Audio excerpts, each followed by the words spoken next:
नमस्कार। एक बार फिर से lifestyle disease prevention YouTube channel की तरफ से आप सब लोगों का अभिवादन। वैसे तो आज मंगलवार है, यानी कि जीवन शैली में सुधार का दिन, लेकिन अभी-अभी एक दिन पहले ही भारत में कोविड-19 के विरुद्ध में एक नई वैक्सीन लॉन्च हुई है। तो आज उसके बारे में बात करेंगे और अगले हफ्ते जीवन शैली सुधार का अगला एपिसोड आएगा। तो आज हम बात करेंगे सिंगल डोज कोविड-19 वैक्सीन की, यानी कि जॉनसन और जॉनसन के द्वारा प्रमाणित की गई और पेश की गई वैक्सीन, जिसे भारत में अभी-अभी इमरजेंसी ऑथराइजेशन मिला है, उसके बारे में हम बात करेंगे। मैं डॉक्टर ध्रुव आप सब लोगों का एक बार फिर से lifestyle disease prevention YouTube channel की तरफ से स्वागत करता हूं। तो आइए देखते हैं Johnson and Johnson covid vaccine क्या है। उसका जेनेरिक नेम है JNJ78436735, जो कि हर वैक्सीन का अपना एक नाम होता है।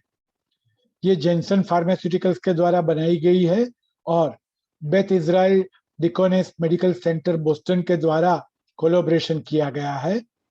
ये एडिनो वेक्टर के आधारित बनाई गई रसी है, जो कि अपनी एस्ट्राजेनेका यानी कि कोविशील्ड की रसी भी उसी तरह से बनाई गई है। तो पहले देखते हैं ये जॉनसन एंड जॉनसन की वैक्सीन, जो वैक्सीन अभी उपलब्ध है, उनके साथ कैसे मैच करती है। How is it similar to others. जैसे बताया, ये एडिनो वायरस 26 का कवर बनाकर बनाई गई है। ये एडिनो वायरस है और ये इसके अंदर का जीनोम है, जिसे ब्लू कलर से दिखाया गया है।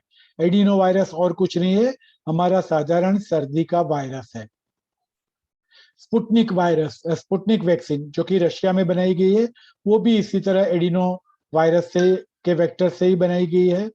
उसी तरह से एस्ट्राजेनेका की कोविशील्ड, कोवैक्सीन और चाइना में बनी गई कैंसिनो वैक्सीन, ये सब एडिनो वायरस वेक्टर से बनाई गई वैक्सीन है। तो ये सब एक ही तरह की मैकेनिज्म से बनाई गई वैक्सीन है, कोई अलग नहीं है। चलो देखते हैं ये वैक्सीन कैसे काम करती है। जैसे हमने बताया, ये एडिनो वायरस 26 है, इसका जीनोम है, जिसे ब्लू कलर से दिखाया गया है।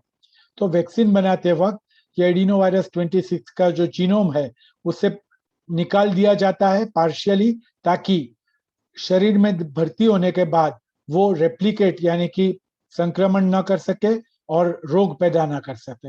इसलिए एडिनो वायरस 26 यानी कि सर्दी का वायरस इंट्रोड्यूस करने के बावजूद भी सर्दी के लक्षण पैदा नहीं होते हैं। इसके बाद में ये जो कोरोना वायरस के स्पाइक प्रोटीन है, वो उसमें से जीन्स निकालकर इसके अंदर दाखिल किए जाते हैं, यानी कि कवर एडिनो वायरस का रहता है और उसके अंदर जीन्स जैसे येलो बताए गए हैं, कोरोना वायरस के स्पाइक जीन वहां पर इंट्रोड्यूस किए जाते हैं। ये हमारी वैक्सीन तैयार हो गई। इस वैक्सीन को जैसे ही शरीर के अंदर दाखिल किया जाता है, शरीर के हमारे जो सिपाही है, जिसे हम एंटीजन प्रेजेंटिंग सेल बोलते हैं, एपीसी, वो तुरंत एक्टिव हो जाते हैं और ये जो वैक्सीन है उसको अपने पास खींच लेते हैं। ये वैक्सीन दुश्मन है ऐसा मान के, यानी कि कोई नया प्राणी है ऐसा समझ के, ये जो एंटीजन प्रेजेंटिंग सेल है वो उसे एनगल्फ कर जाते हैं, उसे अंदर ले लेते हैं। जैसे ही वैक्सीन वाला कवर अंदर जाता है, कवर निकल जाता है और स्पाइक प्रोटीन का जीन रह जाता है, जो कि सेल के न्यूक्लियस के अंदर जाता है। जैसे ही न्यूक्लियस के अंदर जाता है, सेल हमारा एंटीजन प्रेजेंटिंग सेल, जो कि हमारा सोल्जर है, वो mRNA नाम का एक वेपन बना लेता है। आप देख सकते हैं ये वेपन बिल्कुल ही उसी तरह का है जैसा कि स्पाइक प्रोटीन था। तो ये स्पाइक प्रोटीन को न्यूट्रलाइज करने के लिए स्पाइक प्रोटीन जैसा ही एक वेपन बनाता है, जिसे mRNA कहते हैं। और अब ये हमारा जो सेल है वो दूसरे और ऐसे वेपन पैदा करने के लिए सक्षम हो गया। ये एक फैक्ट्री बन गया। अब ये सेल पूरी तरह से MHC यानी कि मल्टीपल इस तरह के वेपन बना सकता है। अब ये सेल हमारे डिफेंस के डिपार्टमेंट में जाता है, हेल्पर टी सेल के पास, जो इस सेल की मदद से ऐसे कई सारे सेल्स और वेपन्स पैदा करता है। दो तरह के वेपन बनते हैं, सेल मीडिएटेड इम्यूनिटी यानी साइटोटॉक्सिक टी सेल, जो कि अलग अलग के सेल्स होते हैं, और बी सेल्स यानी कि हार्मोन्स पैदा करते हैं, प्रोटीन्स पैदा करते हैं, जो हम एंटीबॉडी के तौर पर मेजर करते हैं। और ये दोनों, ये स्पाइक प्रोटीन को जैसे ही जहां पर भी देखते हैं खत्म कर देते हैं। तो इस तरह से ये वैक्सीन काम करती है। याद रहे, कोविशील्ड, कोवैक्सीन, स्पुतनिक, ये सभी भी इसी मैकेनिज्म से काम करती है। तो अब देखते हैं ये वैक्सीन किस तरह से जो अभी भारत में मिल रही है उस वैक्सीन से कैसे अलग पड़ती है। पहली बात तो ये कि इसे रूम टेम्परेचर पर 3 महीने तक रखा जा सकता है, जबकि बाकी की जो भी वैक्सीन अवेलेबल है उसे आइस बॉक्स में रखना पड़ता है या फ्रीज के डोर में रखना पड़ता है, कोल्ड चेन में रखना पड़ता है, वरना उसकी असर चली जाती है। यानी कि उसे 2 से 6 डिग्री टेम्परेचर तक रखना पड़ता है, जबकि जॉनसन एंड जॉनसन की ये वैक्सीन रूम टेम्परेचर पर 3 महीने तक रह सकती है। ये WHO द्वारा प्रमाणित एकमात्र सिंगल डोज वैक्सीन अवेलेबल है, तो ये भारत में उपलब्ध ये पहली सिंगल डोज वैक्सीन है। कोविड के संक्रमण के बाद ये वैक्सीन लेने से कोविड के संक्रमण के बाद अस्पताल में भर्ती होने की संभावना करीबन 100% कम हो जाती है। यानी कि कम से कम संक्रमण के बाद हॉस्पिटल में जाने की संभावना इस वैक्सीन लेने से प्रैक्टिकली 0 हो जाती है। इसका स्ट्रेंथ, इसकी सबसे बड़ी शक्ति यह है कि इस वैक्सीन की ट्रायल उस वक्त की गई जबकि वेरिएंट्स ऑलरेडी अपना खौफ मचा रहे थे। यानी कि डेल्टा, बीटा और गेमा तीनों वेरिएंट के सामने ये रसी बिल्कुल ही असरकारक है। mRNA वैक्सीन जो कि अमेरिका में उपलब्ध है, वो दोनों वैक्सीन उस वक्त ट्रायल की गई थी जब कोरोना का प्राइमरी स्ट्रेन काम कर रहा था। उन वैक्सीन के उस वक्त ट्रायल्स नहीं हुए हैं, जबकि न्यूअर वेरिएंट्स आ रहे हैं, जबकि उनके ट्रायल अब हो रहे हैं। तो ये एक ऐसी वैक्सीन है जिसका डेफिनेटली वेरिएंट्स के ऊपर भी अच्छी तरह से असर हो रही है, और उसकी ट्रायल उसी वक्त की गई थी जबकि भारत में जो दूसरी वेव है, ऐसी वेव और जगह पर चल रही थी। यानी कि ये डेल्टा वेव जो कि इन दिनों में पूरी दुनिया में खौफ मचा रहा है, उसके सामने असरकारक है। इसकी साइड इफेक्ट क्या है? इनिशियली जैसे कोविशील्ड में कहा गया था, वैसे इसके बारे में कहा गया था कि इसके कारण शायद थ्रोम्बोसिस, खून के जम जाने के, खासतौर से मगज में खून के जम जाने के असर ज्यादा है। पर अप्रैल महीने में WHO ने ये डाउट्स क्लियर कर दिए। बहुत सारे बड़े ट्रायल्स के बाद ये पता चला कि ये जो शक्यता थी वो बिल्कुल ही गलत निकली। उसी तरह से एक मान्यता ऐसी थी कि एम्ब्रियोनिक सेल लाइन में से बनाई गई वैक्सीन है, जबकि हर एक जो भी वैक्सीन, जो भी टीका उपलब्ध है, वो इनिशियली एम्ब्रियोनिक सेल में से बनाया गया है। पर अब कोई भी वैक्सीन किसी भी फिटस में से, यानी कि बच्चे के सेल में से नहीं बनाई जाती है। सभी की सभी वैक्सीन लेबोरेटरी में सिंथेटिकली प्रोड्यूस होती है। एक और चीज इसके बारे में इनिशियली कही गई थी लास्ट ईयर कि इससे गुलेनबारी सिंड्रोम यानी कि चेताओं का जड़ से खत्म हो जाने की संभावना है, पर यह संभावना भी लास्ट ईयर ही निकल गई। यानी कि आड़ असर की बात करें तो इसकी आड़ असर वही है जो कि कोविशील्ड, कोवैक्सीन या फिर स्पुतनिक की होती है, यानी कि बिल्कुल साधारण आड़ असर। तो फिर आड़ असर वही की वही है, इफेक्ट वही की वही है, तो सुपीरियर कौन सी है?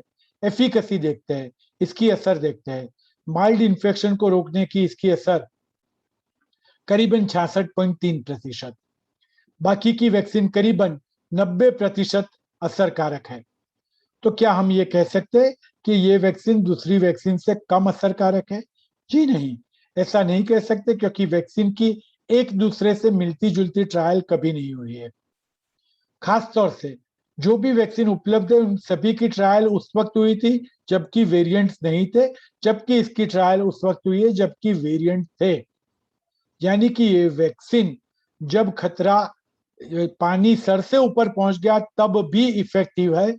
इसलिए बोला जा सकता है कि दूसरी वैक्सीन की तरह, दूसरे टीकों की तरह, दूसरी रसी की तरह वो भी उतनी ही असरकारक है। तो इसका मतलब है, इससे हमें संदेश क्या मिलता है? अगर आपको वैक्सीन के दोनों डोज लग गए हैं तो आपको इस वैक्सीन के बारे में सोचने की जरूरत नहीं है। नंबर 2, खासतौर से गांवों के इलाके, गांवों के एरियाज जहां पर कोल्ड चेन मेंटेन करना बहुत डिफिकल्ट है, स्टोरेज फैसिलिटी नहीं है, यहाँ ये रसी बहुत कारगर साबित होने वाली है। दूसरी चीज ये है कि ये रूम टेम्परेचर पर स्थिर है, इसलिए इसका वेस्टेज बहुत कम होने वाला है, क्योंकि बाकी की वैक्सीन रूम टेम्परेचर पर नहीं रखी जा सकती, इसलिए एक बार तोड़ने के बाद वो निकम्मी हो जाती है। कई लोग ऐसा मानते हैं कि दो दो बार वैक्सीन लेना ये हमें पसंद नहीं है, तो ऐसे लोगों के जो मानसिक जो उनका विरोध है वो सिंगल शॉट वैक्सीन से डेफिनेटली कम हो जाएगा। खासतौर से ये वैक्सीन उस वक्त आई है जो जब भारत में ज्यादातर दो डोज वैक्सीन लेने वाले सभी लोगों ने वैक्सीन ले ली है। अब ऐसे ही लोग बाकी है जो वैक्सीन से डर रहे हैं, तो उन लोगों के लिए एक वरदान रूप साबित हो सकती है। इस वैक्सीन को सिंगल शॉट के होने के कारण भारत अपना जो टारगेट है वो शायद जल्दी से पहुंच पाएगा। और दूसरी चीज, अब तक हमारे पास 4 वैक्सीन थी, अब 5 वैक्सीन होगी, तो इसके कारण भी जिन लोगों को रसी दी जानी है वो संख्या भी बढ़ती जाएगी, और एक ही वैक्सीन देनी है, एक ही बार देनी है, तो दूसरी बार की वैक्सीन की जरूरत नहीं है, तो जिनको एक बार दी जाएगी उनका टीकाकरण पूरा हो जाएगा। तो इन दोनों कारणों से ये होने वाला है कि भारत जो अपना टारगेट पहुंचने वाला है दिसंबर तक, वो शायद जल्दी से पहुंच पाएगा। तो ये बात हुई। एक इंपॉर्टेंट प्रश्न सभी की तरफ से आने वाला है, हमने कोविशील्ड के दोनों डोज ले लिए है, कोवैक्सीन के दोनों डोज ले लिए है, क्या हमें ये वैक्सीन लेनी चाहिए? चलो जवाब देखते हैं। एक तो अभी तक मिक्स वैक्सीन की ट्रायल्स अब तक हुई नहीं है। आईसीएमआर ने अभी अभी कोविशील्ड और कोवैक्सीन के मिक्स रिजल्ट्स दिखाए हैं जो कि अच्छे हैं, पर कोविशील्ड और जॉनसन एंड जॉनसन या कोवैक्सीन और जॉनसन एंड जॉनसन के मिक्स रिजल्ट्स अभी आए नहीं है। अगर आपने जो भी वैक्सीन ली है उसके कारण आपकी इम्यूनिटी बढ़ी है, एंटीबॉडीज बढ़े हैं, तो स्वाभाविक यही रहेगा कि आपको तीसरा डोज, बूस्टर डोज उसी वैक्सीन का लेना चाहिए जो आपके अंदर असर कर रही है। यानी कि 2 वैक्सीन से आपकी रोग प्रतिकारक शक्ति बढ़ी है जो अब कम होने लगी है, तो आपको तीसरा डोज, बूस्टर डोज उसी वैक्सीन का लेना चाहिए जिससे आपकी रोग प्रतिकारक शक्ति बढ़ी है। अगर कोविशील्ड या कोवैक्सीन से आपकी रोग प्रतिकारक शक्ति नहीं बढ़ी है, जो कि बहुत बहुत बहुत कम प्रतिशत लोगों में हुआ है, तो फिर शायद ये वैक्सीन आपको इसलिए काम की नहीं है क्योंकि इसकी भी मैकेनिज्म ऑफ एक्शन वही है। तो दोनों तरीकों में ये वैक्सीन बूस्टर डोज के मामले में काम लगने की संभावना कम है। याद रहे, इसको अभी अप्रूवल मिली है, इमरजेंसी अप्रूवल मिली है, इसका मार्केटिंग चालू नहीं हुआ है, कम से कम 1 महीना शायद और लगेगा, और किस तरह से ये बाजार में उपलब्ध होगी ये भी मालूम नहीं है। तो हमारा जवाब, एडिशनल शॉट्स कोविशील्ड और कोवैक्सीन लेने वालों के लिए इस वक्त जरूरी नहीं है। ये वैक्सीन सिर्फ उन लोगों के लिए आएगी जिन लोगों ने कोविशील्ड या कोवैक्सीन का एक भी डोज नहीं लिया है। तो आज यहाँ पर ही रुकेंगे, बहुत जल्दी में हम आपके पास आएंगे। भारत में तीसरी लहर शुरू हो गई क्या? और हाँ, अगले हफ्ते जीवन शैली के सुधार में हम दिखाएंगे sugar, is it another smoking. तो आज यहीं पर रुकते हैं। एक बार फिर से lifestyle disease prevention YouTube channel की तरफ से आप सब लोगों का अभिवादन। If you are not subscribed our channel, if you are not subscribe to our channel, kindly subscribe to it by pressing the bell icon. अगर आपको ये वीडियो अच्छे लगे हैं तो जितनी हो सके उतने ज्यादा लोगों तक ये वीडियो पहुंचाने की कोशिश करना।